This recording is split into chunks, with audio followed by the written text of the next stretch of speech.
View dan masih bersama kami di sini Managing Editor CNBC Indonesia Mas Muhammad Iqbal dan juga Head of CNBC Indonesia Research Mas Muhammad Ma'ruf. Menarik sekali diskusi kita pagi hari ini udah mulai panas gitu ya Mas Ma'ruf. Tapi ketika tadi kita berbicara terkait dengan question list utamanya adalah point of view siapa begitu yang mau diangkat begitu kan, apakah memang dari masyarakat secara artinya populis ya atau memang dari beberapa kepentingan begitu, sosok-sosok begitu. Tapi pertanyaannya kenapa sampai saat ini masih cukup sulit begitu untuk kita melihat gagasan dari politikus, dari para pemimpin negara ini berfokus kepada satu titik saja begitu. Apa yang menjadi concern utamanya? Ya, kalau menurut saya sih memang itu karakteristik dari pemilih kita juga sih. Jadi dalam obrolan dengan salah satu konsultan politik bahwa dia bercerita bahwa memang idealnya adalah semua politisi itu memang mengedepankan gagasan, ide gitu loh. Itu sangat-sangat ideal ya. Mungkin tadi Mas Ma'ruf udah cerita di US, di Jerman gitu di ya. Eropa. Bahkan di beberapa negara Skandinavia itu sangat bagus. Ditambah lagi kan kalau di sana memang mereka politik itu dibiayai negara. Jadi dalam artian masyarakat atau politisi itu tidak perlu memikirkan biaya gitu kan, bagaimana caranya untuk ikut pemilu gitu. Jadi mikirin gagasan aja Mas. Mikirin gagasan aja. Duitnya. Karena sederhana banget ketika masyarakat itu masih seneng duit. Ya harus ditreatment seperti itu gitu loh. Masyarakatnya senang dengan sosok yang mohon maaf mungkin fanatik agama, ya dia harus ikut fanatik. Jadi politisi akhirnya dia tadi mungkin balik ke Mas Ucu bilang tadi ya. Jadi memang dia akhirnya mengikuti selera pasar aja. Ini akhirnya jualan yang sama gitu. Jadi memang ya ketika kita melihat calon gubernur, calon bupati, bahkan calon presiden kok mirip-mirip aja atau jualannya nggak ada yang beda. Ya memang wajar karena masyarakat pun belum sampai di level itu gitu loh. Belum semua yang tertarik misalkan bagaimana kita membicarakan polusi udara atau misalkan soal pengangguran yang sering dibahas lah di your money your vote gitu. Itu masyarakat kita lebih tertarik misalkan dengan sosok yang lebih populis, apa gagasannya nanti aja gitu. Jadi yang penting keren dan ganteng. Yang penting gitu keren gitu. Tapi kalau ada auranya. Iya, tapi kalau dari obrolan dengan orang yang istilahnya mungkin lebih terdidik atau yang punya uang gitu ya, misalkan fund manager gitu ya.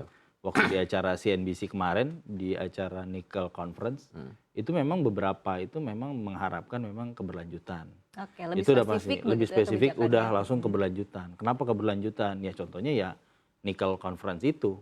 Itu kan bicara soal apa yang sudah dilakukan Presiden Jokowi gitu. Nah, itu kan tapi untuk level masyarakat itu, tapi untuk ke bawah dia harus mengikuti selera pasar. Maksudnya selera masyarakatnya itu apa gitu. Betul. Ya udah dia seneng duit ya udah. Kasih duit. Ya kalau nggak mampu duit ya mungkin bikin program yang misalkan ngasih karpet masjid atau apapun. Itu sangat mudah sih, nggak kepilih ya ambil lagi karpetnya kan gitu kan. Biasanya kan kayak gitu kan. Ada juga yang terjadi kayak gitu. Tapi terjawab sih kurang lebih tadi oleh Mas Iqbal begitu. Di satu sisi memang karena belum dibiayai oleh negara begitu, sehingga akhirnya harus mencari bohir sendiri. Kemudian juga di satu sisi juga harus istilah cari investor, mencari pertanggungjawaban, kemudian mencari market, dijualin terus untuk mendapatkan untung kembali lagi ke investor begitu. Kurang lebih seperti itu bukan Mas Ma'ruf? Sama sih. Jadi memang gini, gampang aja kok. Memang ekosistem politik kita itu mayoritas pengusaha, gitu. Jadi memang perspektifnya itu cuan aja, nyari untung gitu kan gitu. Dan di partai politik Indonesia itu defisit intelektual, itu problemnya. Jadi itu yang membuat gagasan-gagasannya tuh kering gitu loh. Jadi memang betul. Jadi seperti perusahaan atau produsen membuat sebuah produk, politisi itu ya sudah maunya masyarakat apa. Kalau politik uang ya udah kita carikan uang gitu. Nah pola itu harus diubah, sistem itu harus diubah. Salah satunya Mas Iqbal tadi udah benar. Di Amerika lah ada dua pilihan. Kita mau menggratiskan semua biaya politik kayak pemilu tahun 99 yang bahkan pamflet atau apa di biaya negara itu kita pernah loh melakukannya dan itu berhasil, bagus gitu. Atau kita seperti Amerika, semua dana pengusaha yang masuk ke parpol untuk biaya sebuah dana kampanye itu harus di-state semua, dijelaskan ke publik. Jadi ketika nanti si calon A menjadi presiden dan ada kebijakan yang menguntungkan modalnya, publik akan bereaksi gitu, mengkontrol, nggak apa-apa seperti itu. Jadi menurut saya desain sistem politik itu dibenerin agar kontestasi yang terjadi ke depan itu berdasarkan gagasan, gitu, bukan berdasarkan ya apa namanya nggak Kuat-kuatan bermutu investor. lah atau gitu. Menurut saya nggak bermutu lah kira-kira gitu. Oke, baik, menarik. Nah, tapi balik lagi begitu ya kepada Pilpres 2024 mendatang begitu ya. Tadi kita istilahnya kita sudah tahu begitu yang kita inginkan apa begitu, gagasan.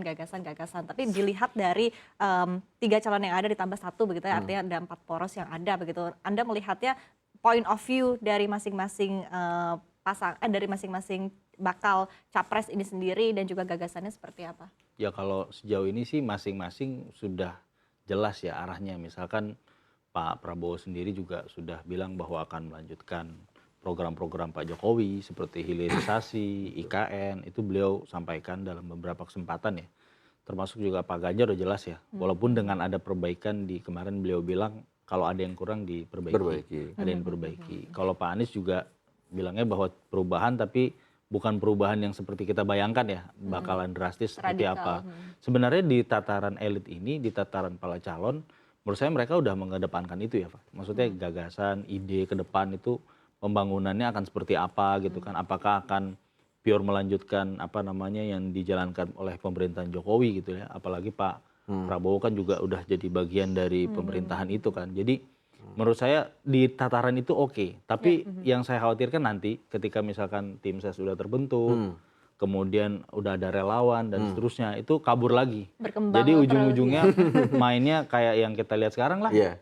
Di media sosial misalkan Mas Ganjar soal ya itulah pernah ngomong apa gitu kan, porno atau apa. Terus Pak Prabowo misalkan tidak punya istri, pernah melanggar HAM. Mas Anies Jadi nggak pernah ada yang dipecat. gagasan baru Mas yang Iya. ditawarkan Iya, kepada bermain publik. Dipecat Jokowi terus nggak gitu-gitu lah. Jadi mau sampai kapan sih kita apa namanya kayak begitu kan. Tidak. Sebenarnya itu jauh dari ideal ya, tapi menurut saya harapan saya sih dengan 3 calon atau 4 mungkin ya. Jadi gagasannya lebih banyak, lebih baik gitu kan. Jadi nggak akan ada polarisasi lagi kan. Karena polarisasi kan cuma 2. Betul. Oke. Ini karena udah 3, Karena udah 4 tiga jadi agak iya, cair ya. Harusnya ya. Tapi Mas Maruf terakhir begitu, tadi Anda menyebutkan kurang lebih sama seperti SPG rokok, artinya barangnya sama saja. Sama Tapi aja. sebetulnya kalau melihat Tembakau. market Indonesia begitu, seberapa bisa menerima barang baru istilahnya, singkat saja? Kalau menurut saya gini, orang Indonesia itu gampang dibuai mimpi lah. Itulah kenapa kayak investasi bodong tuh gampang banget dikenain orang Indonesia.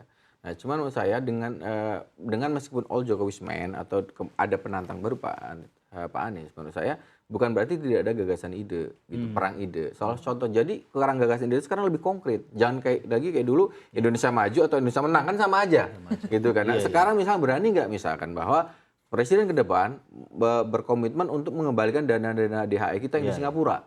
Berani nggak seperti melanjutkan keberanian Pak Jokowi melawan Eropa dan WTO. Gitu. Itu seperti itu tawaran. Berani nggak gagasan misalkan nanti infrastruktur dari Pak Jokowi itu ditambah lagi dengan pusat-pusat pertumbuhan ekonomi. Jadi konkret. Yang ditawarin konkret, jangan lagi ngawang-ngawang. Tuh. Jadi politisi juga harus memaksa orang untuk membuat sebuah pilihan yang baik. Caranya adalah ngasih pilihan yang baik. Oke, baik. Mungkin itu pendekatan. Jadi diminta untuk masyarakat Indonesia juga berpikir begitu Berpikir ya, gitu sehingga ya. tadi gagasannya Diarahkan terbentuk gitu loh. betul, sehingga tadi bisa Jangan gagasan. kemudian nyari tiket Ya. yang penting dia menang. Oke, baik. Terima kasih Mas Iqbal dan juga Mas Sama-sama, Maruf, Mas Arya. diskusi yang sangat menarik sekali pada pagi hari Terima kasih. ini. Sekali lagi sukses dan sehat selalu untuk Anda. Selamat pagi. Makasih.